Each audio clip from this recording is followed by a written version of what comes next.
or ever the earth and the world were formed, from everlasting to everlasting, you are God. O God, we bow in humble submission before you and in your presence to thank you for affording us the privilege of gathering this evening for this momentous event. We thank you for this piece of southern earth of yours called Mississippi. You've blessed us with it.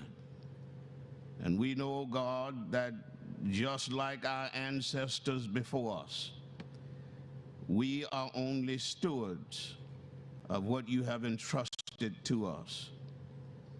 Grant that we would have the wherewithal to be good stewards in helping to shape what you have destined us to be. We bow with an understanding that you have ordained that we should have leaders, many of whom are here today to plan, to make policy on behalf of the citizenry of this state and our posterity. Bless them, O God. Bless them with wisdom. Bless them with insight and discernment. Bless them with courage and compassion. And as they convene, confer, and communicate concerning matters of your people, give them the guidance of your all-powerful hand in their decision-making. Among the many voices that they will hear from day to day, above all others. O God, bless the leaders of the two congressional houses. Give them the necessary skills to help to promote compromise and productivity for your people. And Lord, for the chieftain of this state, the governor, Mr. Tate Reeves, who will now lay out his vision for days to come, I pray that his every effort will serve to lift our communities and to be a blessing to farmers and teachers and factory workers and first responders and all of them that labor from day after day to build a brighter future. Bless his family, his staff, and all of those whom he's surrounded himself with to give him counsel and guidance. And now, Lord, protect the members of this government and all of us beyond that from those who will secretly plot and plan to do violence and harm. Protect our schools, our marketplaces, our churches, and where we work and play. We are totally reliant on your all-seeing eye and your almighty hand to keep us safe. It is in the name of him who's able to keep us from falling, indeed the Christ, we pray. Amen. Amen.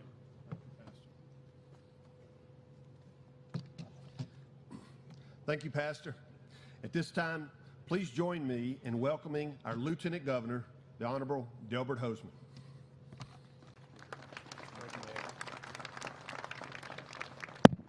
Thank you, Mr. Speaker. Please stand as Mississippi National Guard Band performs the national anthem.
Thank you very much to the National Guard and all you do for us. I'd like to begin by extending my special welcome to my wife, Lynn, who's right here, who's in attendance with me today. Thank you, Lynn. Also want to recognize and thank all of you for joining us today. We're grateful to have everyone with us. I'll take a moment to introduce the public officials that are here today. From the Mississippi Supreme Court, Chief Justice Mike Randolph, Justice Leslie King, Justice Robert Chamberlain, Justice David Ishii, Justice Kenneth Griffiths, Justice David Sullivan, and new Justice Jennifer Branning. Members of the Court of Appeals, Chief Judge Donna Barnes, Judge Deborah McDonald, Judge Anthony Lawrence, Judge David Neal McCarty, John Empfinger, Judge John Weedle, Judge Amy Lassiter St. Pay, also new. Transportation Commissioners John Caldwell, his wife Lynn Lee, and Commissioner Willie Simmons, Charles Busby, Commissioner. Public Service Commissioners Chris Brown, DeKeither Stamps, and Wayne Carr. Also our statewide elected officials, Attorney General Lynn Fitch, State Auditor Shad White, State Treasurer David McRae, and Commissioner Mike Cheney. So, to the Constitution, pursuant to Section 122 of the Mississippi Constitution, the governor shall, from time to time, give the legislature information of the state of the government and recommend for consideration such measures as may be deemed necessary and expedient. It is now my pleasure to welcome Governor Tate Reeves, Senator John Horn, Michael McClendon, and Robin Robinson, as well as Representatives Otis Anthony, Dana McLean, Price Wallace, Tamika James Jones, will please escort Governor Reeves to the dais for the State of the State.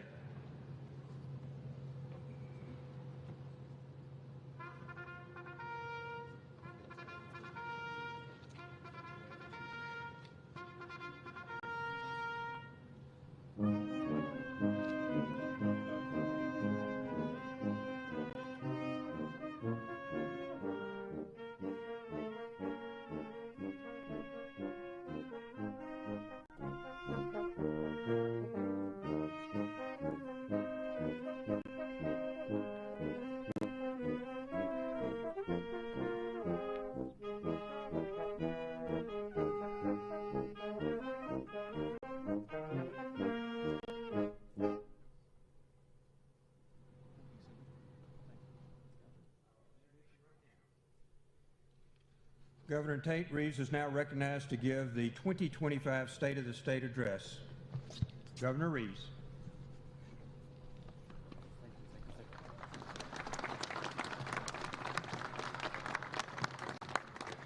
Thank you, Lieutenant Governor Hoseman and Speaker White.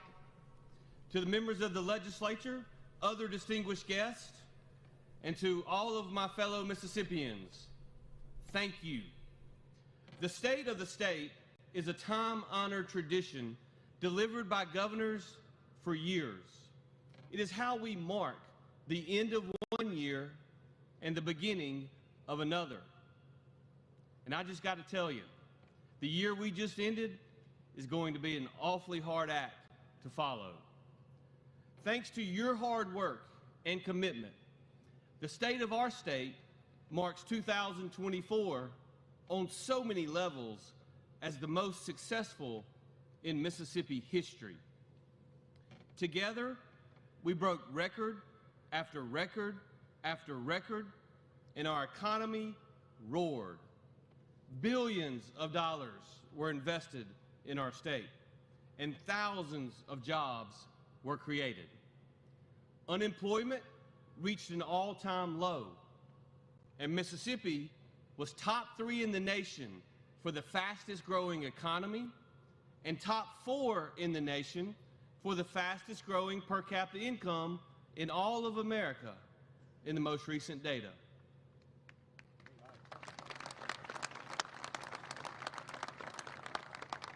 This is the success that we promised the people of our state. We said Mississippi had momentum, and this is Mississippi's time. And the results are clear. In fact, this is Mississippi's time. We had win after win on behalf of the people who live here, and we did things that some thought would never be possible. I want to personally thank all of you for your hard work. It would not have been possible without you. Success on this scale is a team effort. And in 2025, we will soar to even greater heights. We will accomplish even bigger things. But before we go any further, and believe me, I am going to go further into this success, I want to remind everyone watching why we have seen what we have seen. I want to remind you why we push so hard. Our goal is not statistics. It is not dollars invested, not even jobs created. Our goal is families. We want Mississippi to be the best place in America to raise a family, the best place in America to keep a family together, and the best place in America to have your kids raise your grandkids. That is why we do it. We know that our state has the best culture, the best tradition. It is the best place for families. We know our people want to stay here, and other people would love the community they'd find here. But to make that possible, Mississippi must be the best state to build and grow a business. The best state. Tonight, I am filled with hope and optimism for our future. And I am eager to highlight some of our state's incredible successes. But before I get in trouble, I'd like to begin by thanking a woman who makes my life happier, fuller, and better every single day. She's not able to be here with us tonight because she is feeling under the weather. I'm sure she, like millions of others, are watching from home and praying this is going to be a short speech. Everything I have accomplished in my life has been because I have had her by my side. She has supported me, she has encouraged me, and she has embodied beauty, grace, and service. Thank you, Ely, for the gift of being your husband. Thank you for making me a dad. Thank you for the incredible example you have set for our daughters and for our state. In a life full of God's blessings, you have without question been God's greatest gift to me. I'm extraordinarily fortunate to have you by my side, and Mississippi is extraordinarily fortunate to have you as our First Lady. Thank you, Ely.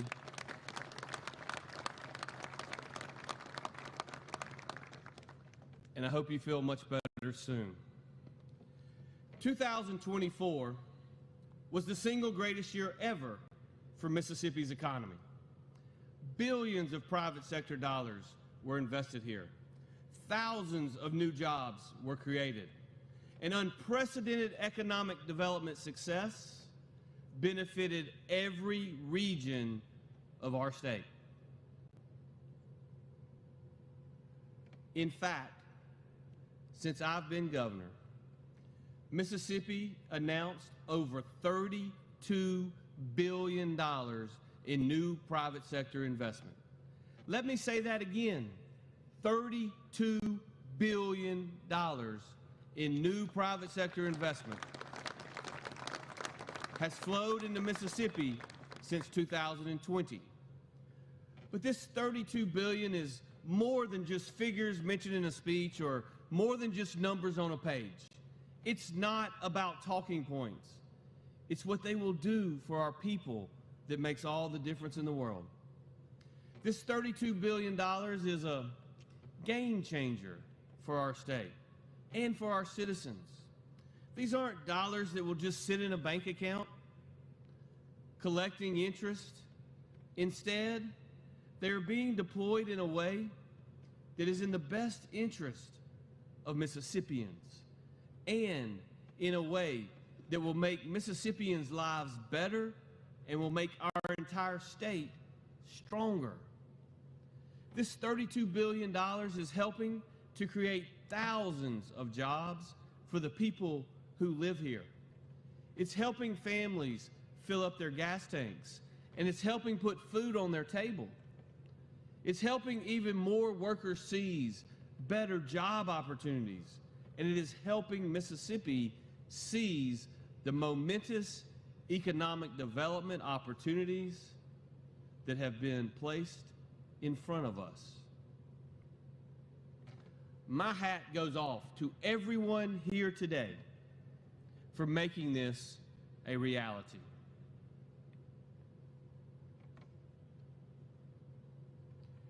Y'all know this well, so I'm not telling you something new.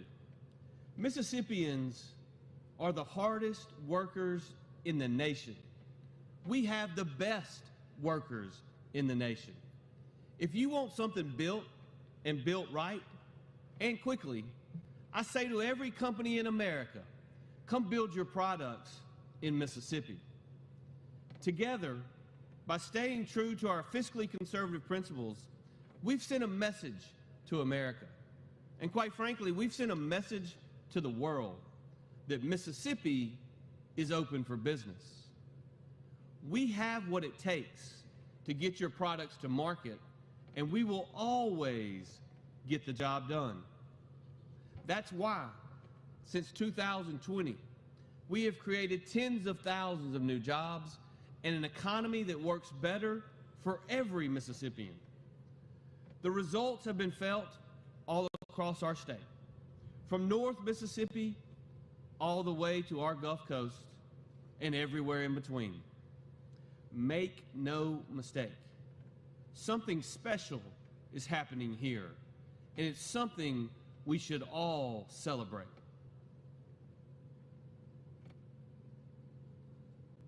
If we want to attract even more record-breaking private sector investment and create thousands more jobs, we must keep telling our Mississippi story. Our future depends upon it. Just last year, we finalized the single largest private sector investment in Mississippi history after working together on the $10 billion Amazon Web Services project. That's more than any other private sector investment in Mississippi since we became a state in 1817. As y'all may have seen, the project is building 2 large data centers, complexes, right here in the Jackson metro area, and creating 1,000 high-paying, high-tech jobs for Mississippians. And it's helping make Mississippi a hub for American technological innovation. In 2024, we also announced the single largest payroll commitment in state history, a $2 billion private sector investment by Accelera by Cummins, Daimler Trucks and Buses, and PACCAR that will create 2,000 jobs with an average annual salary of $66,000. That's more than $130 million that will be paid out to Mississippians every single year.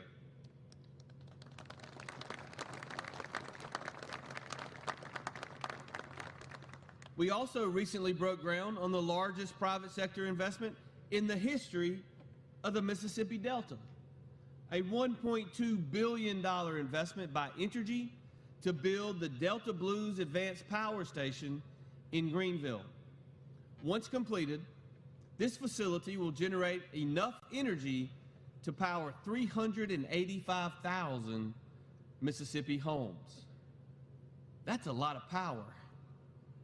In 2024, we announced that PCC Gulf Chem is investing $540 million in Harrison County. Cook Foods is investing over $145 million in Scott County. Lieber is investing nearly $240 million in Lee County. Endural Industries is investing $75 million in Stone County. And Gulf State Canners is investing nearly $41 million right here in Hinds County. And these are only a few of the incredible wins we have had in 2024. But we should all want more. And just 1 month into 2025, we did it again. Just yesterday, I was proud to help break ground on the new Compass Data Centers project, a $10 billion private investment for a new hyperscale data center in Lauderdale County in Meridian, Mississippi. $10 billion. This ties the AWS project for the largest one in the history of our state. This new campus will also create thousands of direct and indirect jobs. In 2024, $10 billion was the largest investment in state history.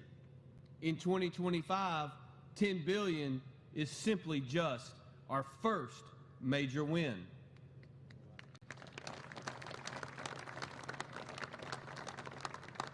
Because also yesterday, we announced Yancey Engineered Solutions is investing over $20 million and hiring 250 workers in Batesville, Mississippi.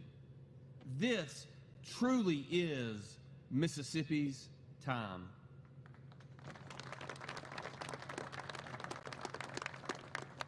During this time of record-shattering economic growth, Mississippi has never been stronger than she is at this moment. And we are so well positioned for the new golden age of America. Last week, I had the privilege of attending the inauguration of the 47th President of the United States, Donald J. Trump. As I said on social media, after he was sworn in to office for his second term, it's morning in America again. After 4 years of migrant crime, open borders, crushing inflation, sky-high gas and grocery prices, and weakness on the world stage, America once again has a leader who is putting America first and American families first. During his first term, President Trump lowered taxes, lowered gas and grocery prices, made America respected by our allies and feared by our enemies, and built a record-breaking economy. He did it once, and he will do it again.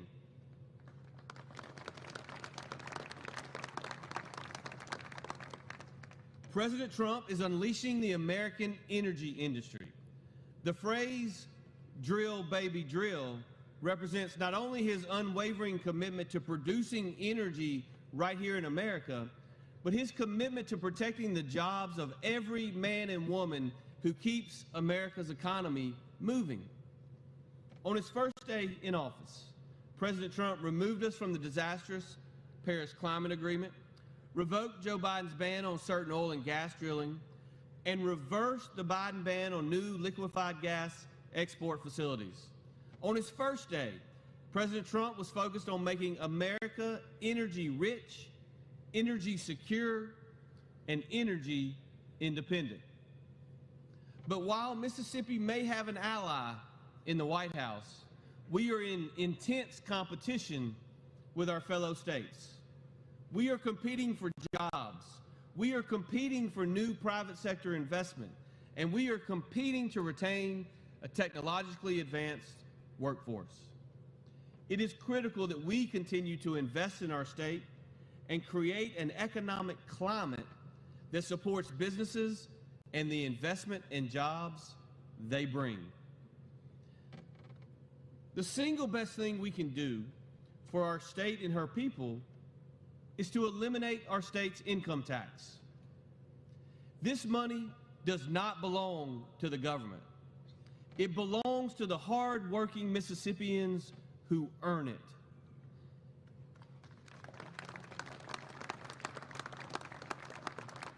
In today's economy, the competition among states for projects and investments is fierce.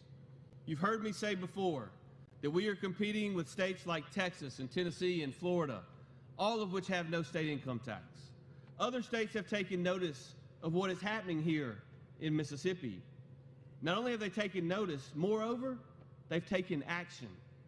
In 2024, Arkansas enacted its fourth tax cut in 2 years, reducing their top tax bracket to 3.9%.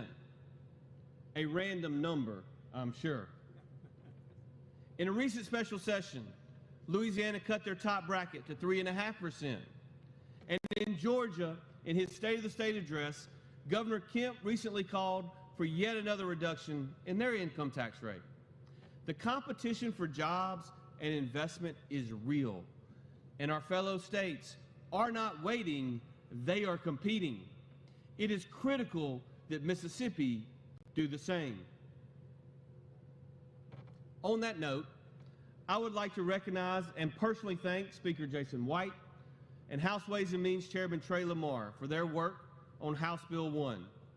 This piece of legislation, which was passed by a large bipartisan majority, by the way, shows us a realistic path to eliminate the tax on work in Mississippi once and for all. Thank you to everyone. Thank you to everyone who helped get this bill across the finish line in the House. As we all know, as the process goes, now House Bill 1 moves to the Senate, which means there is more work to be done. I urge our friends in the Senate to take action on this historic legislation. If there's something in the bill you don't like, let's talk about it. But if we truly share the same goal, let's figure it out together. Here I am reminded of what my old friend and former Jackson State football coach, Coach Prime, loves to say: I ain't hard to find. But please understand, doing nothing is not an option. Let's get this done. Send House Bill 1 to my desk for the hard-working men and women who have sent us here to do big things and make their lives better. Our fellow Mississippians are counting on us, and I know we have what it takes to get this legislation passed. Let's eliminate our tax on work once and for all.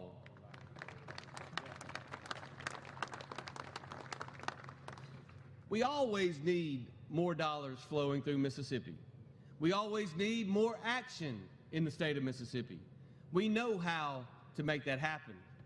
Today, I want to issue a challenge and make a promise that will result in more winning than Mississippi has ever dared to dream. We must be a leader in American energy. We must be at the front of the pack in the race to have more power. In today's world, power is the key to prosperity. If we can be on the bleeding edge of energy technology, we can beat our peers and bring about more wealth and better lives for all Mississippians. First, let me just take a moment to recognize Public Service Commissioners Chris Brown, DeKeither Stamps, and Wayne Carr, and the work they have been doing in this regard. I appreciate their friendship and their focus and their partnership in this endeavor. I know they will be as excited as our state embarks upon a transformative effort that I'm calling Mississippi's Power Play. We are marshaling the forces of our government and our private sector to find bold solutions to bring more energy to our state's grid and to our economy. Right now, the top minds of our administration are huddled, developing plans to invest in affordable, abundant, American energy for the people of this state. We welcome all ideas and inputs on one condition: have a bias towards boldness. Help us dream bigger and aim higher. Help us lean in at this unique and opportune moment, and we will achieve great things together. This is the key to our future, and we know that we must get this right. One of the reasons that Mississippi has attracted such a historic run of private sector investment is our optimistic and abundance-minded energy policy.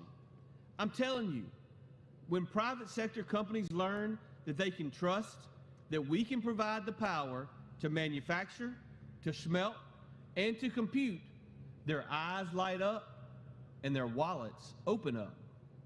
They invest in our state, they invest in our people, and they invest in our land. But as we succeed, demand grows. And as demand grows, we must aim higher. What we are doing today is not enough. We must invest in energy to enrich our population. When we make power here, we create high-paying, stable jobs. This is how Mississippi rises. It will take all forms of energy in every corner of our economy. Electricity derived from nuclear power, from our sun, our winds, and that beautiful, life-giving technology, natural gas. We need transformative solutions and a sprint to escalate what we already know works. We do not need ideology and climate cult death wish politics. We need abundant, affordable energy that feeds ambition and wealth for our citizens. You already heard me mention $1 billion investment in a brand new Delta power plant. In the future, you will hear me announce more investment in energy from the private sector. And in the coming months, you will hear innovative solutions to unlock more energy here. Watch this space. Today, I simply want to beg for your mind and ambition to engage in this mission alongside us. Help us win more innovation, investment, and power, and our people will be rewarded more than ever before. This work, and I understand this work takes time and patience. It is not immediate gratification. I know I will not be governor when the true fruits of this effort are picked, but I will be a Mississippian, and I will be proud to look around and see the success of the state we all love.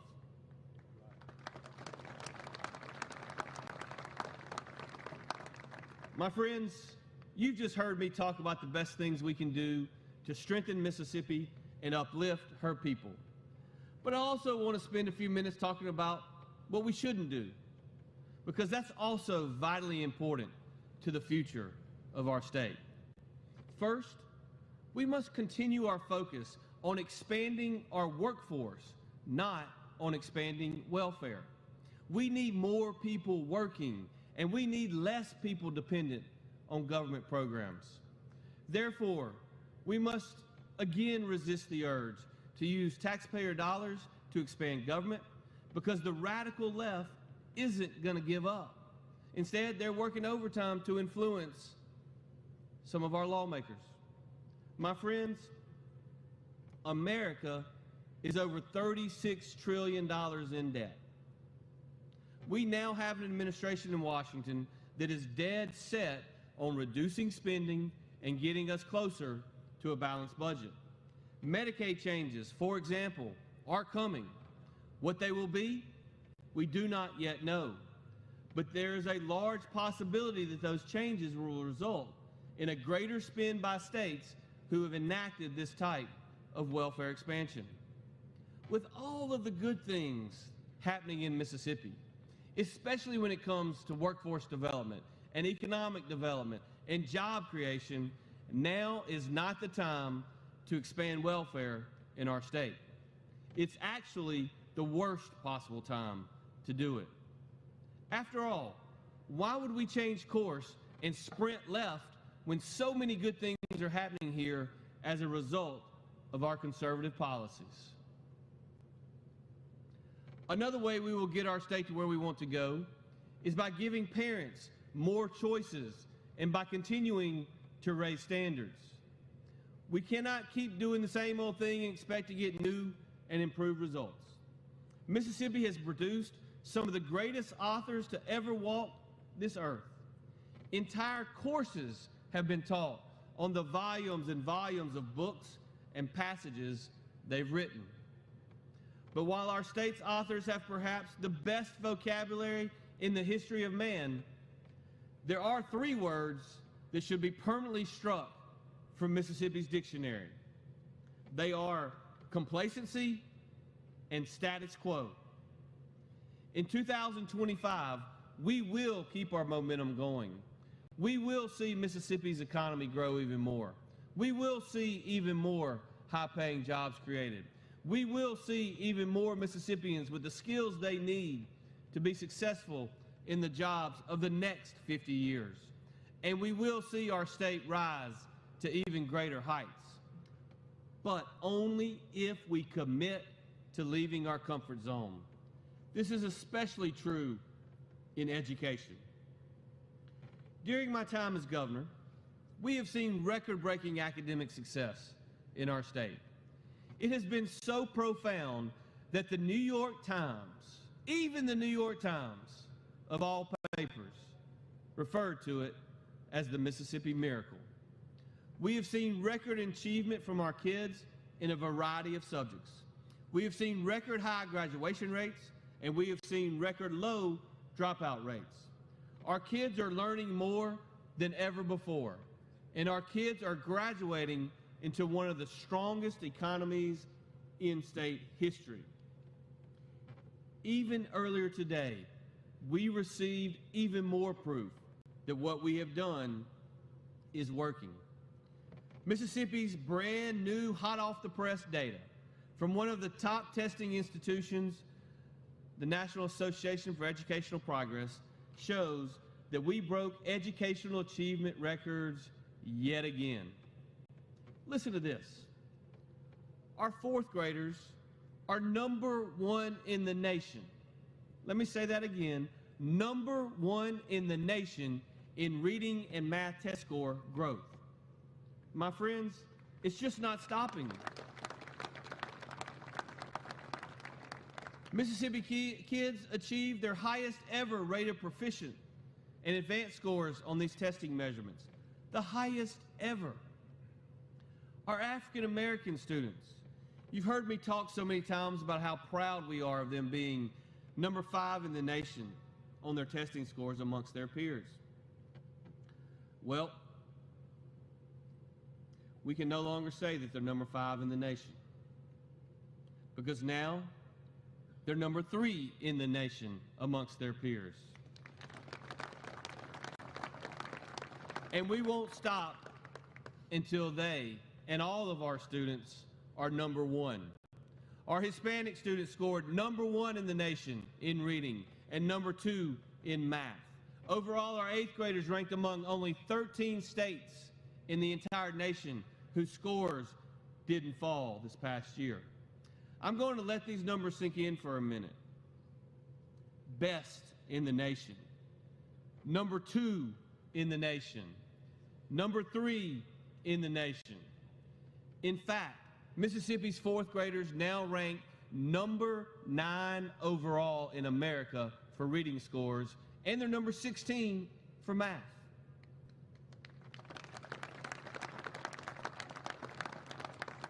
For so long, our teachers and our kids have been told they are last, they are 50th, they are at the bottom. Y'all, it's just not true. Mississippi is charging to the front of the pack with our education system and daring other states to keep up. We took bold action together, united under conservative policies, and we changed the course of Mississippi's future and the individual futures of our students. That is what it's all about. I could not be more proud of the teachers and the kids across our state who have worked so hard and shown the world exactly who we are down here in Mississippi. But, my friends, we must continue raising education standards in our state. We've come too far to take our foot off the gas now. I'll be the first to admit, raising standards will not be easy. It never is. In fact, it will most likely require a lot of uncomfortable conversations. It will force us, perhaps, to leave our comfort zone. But leaving our comfort zone is what must be done to leave our state with the best and the brightest future possible. I'm ready to do that. Are y'all?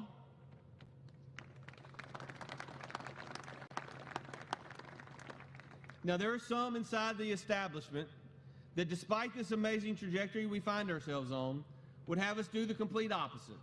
Rather than raise standards, they would have us water them down, and they would force us to pass kids who are not yet ready. Some have even called for the elimination of testing requirements that help us gauge whether kids are proficient in algebra, biology, English, and U.S. history. There's no other way to say it, folks. In my view, these proposals are downright crazy. They should be a non-starter for every legislator here today, and we should not take them seriously. The same people calling for us to be derelict in our duty now are the same people who implied in 2013 that passing the third grade reading gate would be disastrous for students across our state. These are the same people who eventually changed their tune years later after they saw the history-making results. Hey, better late than never, I guess. But in 2025, we should do more. That's because history has already proven that raising education standards benefits students and our state tremendously.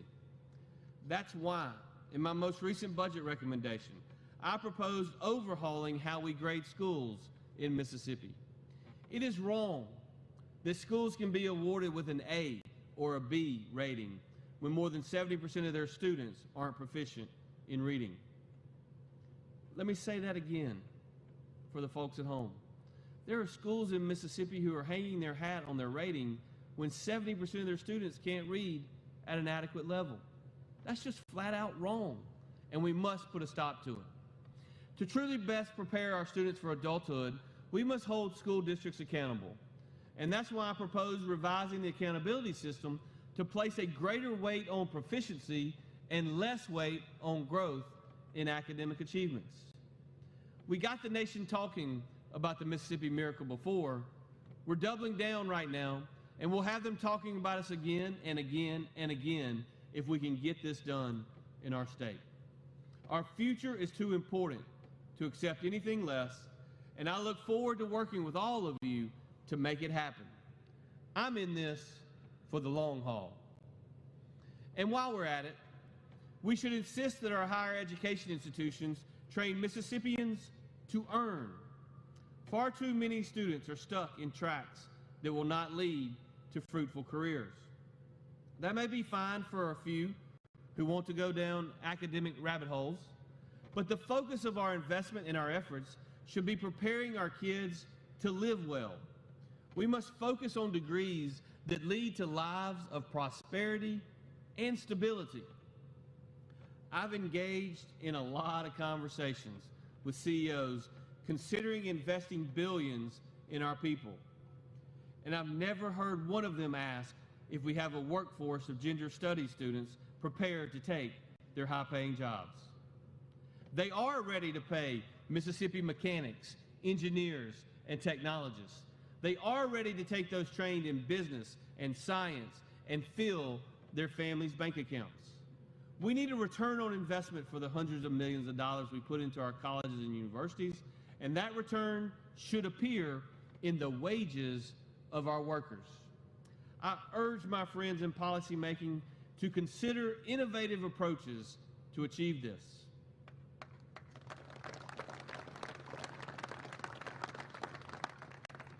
My fellow Mississippians, our state is stronger than ever.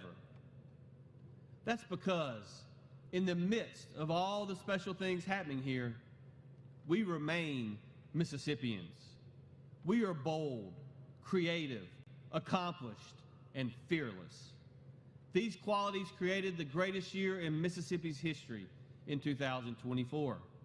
And because we are Mississippians, in 2025, we will do it again for all Mississippi. May God bless you, and may God bless the great state of Mississippi. Thank y'all.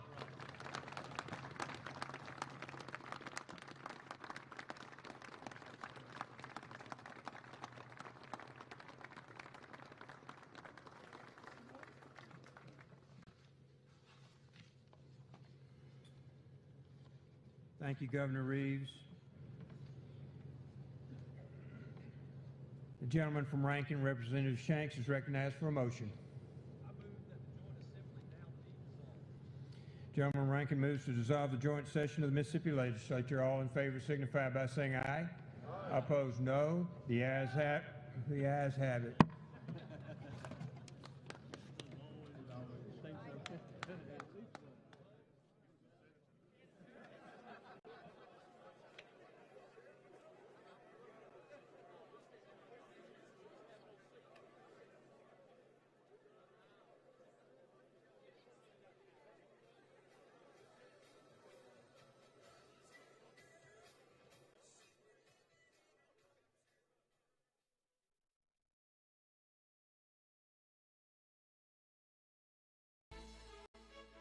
And now, the Democratic response.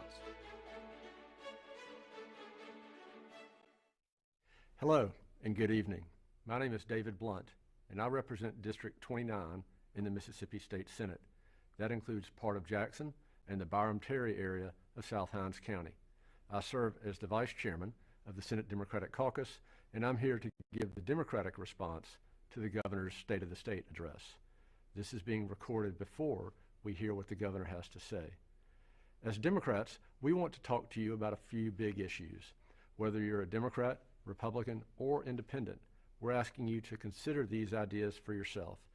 If you agree, call your elected officials in Jackson and tell them what you think. The first issue is more tax cuts. In the past few years, Mississippi has cut more than $1 billion in annual taxes. Now the Governor and House Republicans want to abolish the state income tax. We believe this is irresponsible. The income tax pays for 1/3 of the overall general fund budget, more than $2 billion a year. Republicans haven't said how they would make up this amount or what they would cut. We all know that our state's economy, like the economy of every state, has seen an unprecedented windfall of federal money in recent years. This was during COVID and the Biden administration. That money's gone and it's not coming back. Mississippi will soon be back where we've always been, having to do more with less. The last two Republican governors each were forced to make mid-year budget cuts twice because revenues weren't meeting projections. Now, state revenues today are down almost 3% from where they were last year. In Jackson, Democrats and Republicans balance the budget. This isn't Washington, D.C., where they cut taxes and increase spending. Moving from income taxes to sales tax does one simple thing. It shifts the burden of funding government from people with large incomes, who will get the biggest tax cuts, to working and middle-class families who spend all of their income each month just to get by. More than that, the Republican proposal calls for raising the sales tax and raising the gas tax. If you're working or middle class, retired, or live in a rural area, that's local cities and counties to raise property taxes. Democrats believe these tax increases can be avoided if only the state will meet its responsibilities within its current budget before passing more tax cuts. We should be focused on infrastructure and education. Every community in Mississippi needs work on their roads and bridges. Who's going to pay for it now? These projects were paid for with federal money. If your water, sewer, or drainage system is failing and your rates are going up, who's going to pay to fix it now? What condition will that system be in when your children are our age? If your public school is underfunded and teachers are underpaid, who's going to make up the difference? The state should fully fund local schools and help local governments with infrastructure and paying their increasing share of their retirement system. The Mississippi Economic Council, the state's leading business organization, recently listed its top legislative priorities as set by local Mississippi business people. They did not even mention a tax cut. They said Mississippi needs to focus on workforce training at our community college and high schools and greater access to health care and K-12 education. Democrats agree. We call on Republicans to support these proposals and fund them. If you think Mississippi needs to be careful about any further tax cuts, please call your state senator and state representative and let them know. Medicaid expansion. Medicaid expansion is still the most important issue facing our state. Every year, Mississippi turns down more than $1 billion to help our hospitals and healthcare providers. This new money will have a major positive economic impact. In fact, the state economist reports that it will more than pay for the cost of expansion. It will create jobs in healthcare, especially in rural areas. Just as importantly, Medicaid expansion provides health insurance to more than 200,000 Mississippians who go to work every day in jobs that do not provide health insurance and who are one medical emergency away from bankruptcy. The federal government is still offering us the same deal they have been for more than a decade. We'll give you $9 if you put up $1. That's a good deal, and we should take it. Last year, the House passed a strong bipartisan bill to expand Medicaid in Mississippi. We can't continue to wait and delay. The simple question is this: will Mississippi be the 41st state to expand Medicaid or the 50th? If you agree that Mississippi should take full advantage of federal funding for Medicaid, please call your state senator and representative. Supporting public schools. Mississippi has made great progress and received national acclaim for the progress of our public schools. Reading scores are up. Graduation rates are up. That's because in recent years, we have put aside partisan battles and focused on the basics. Increased funding for our schools, historic pay raises for our teachers, and more career options for all students. We came together and the results are clear. Republicans led the passage of the third grade reading gate with overwhelming Democratic support.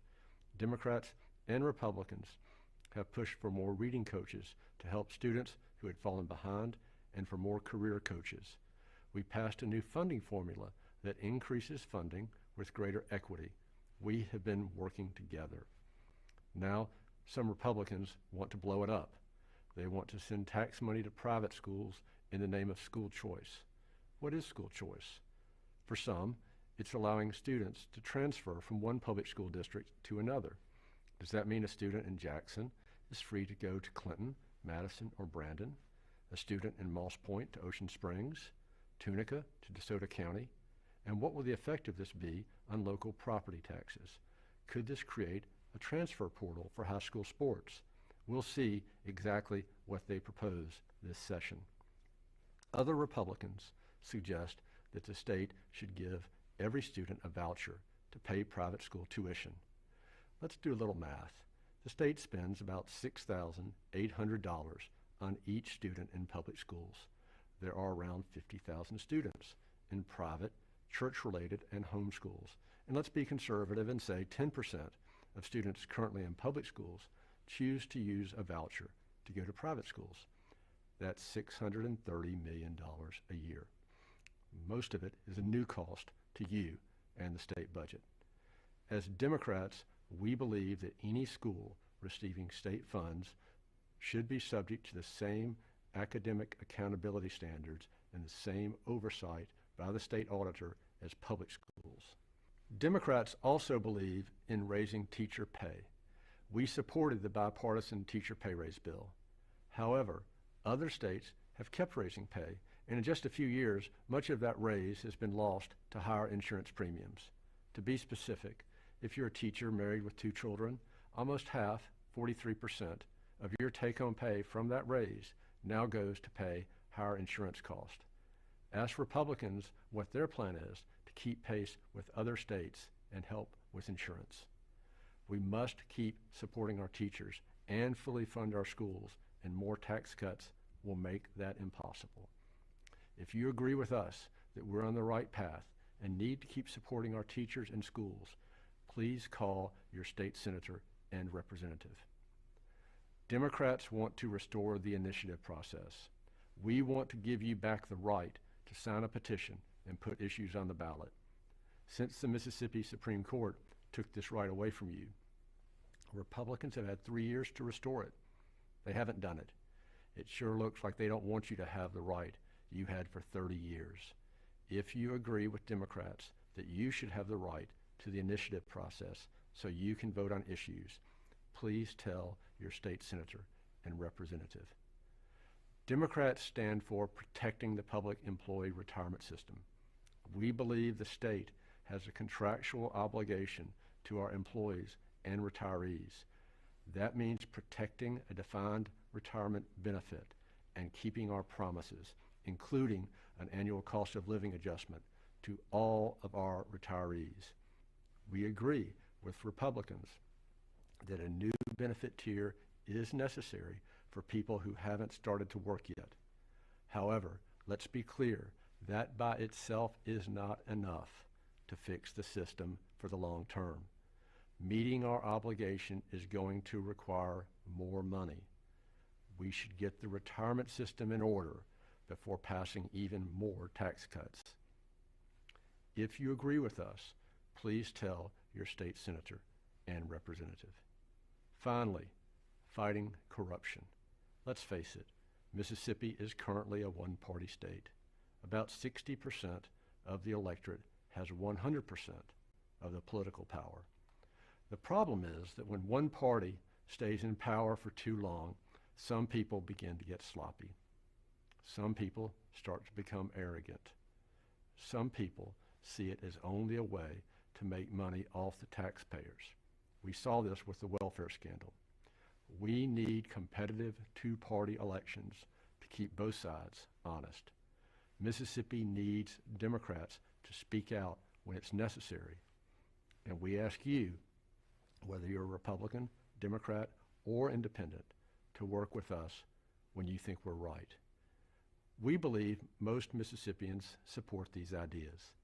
We believe that on most issues, the legislature can build a bipartisan coalition and move our state forward.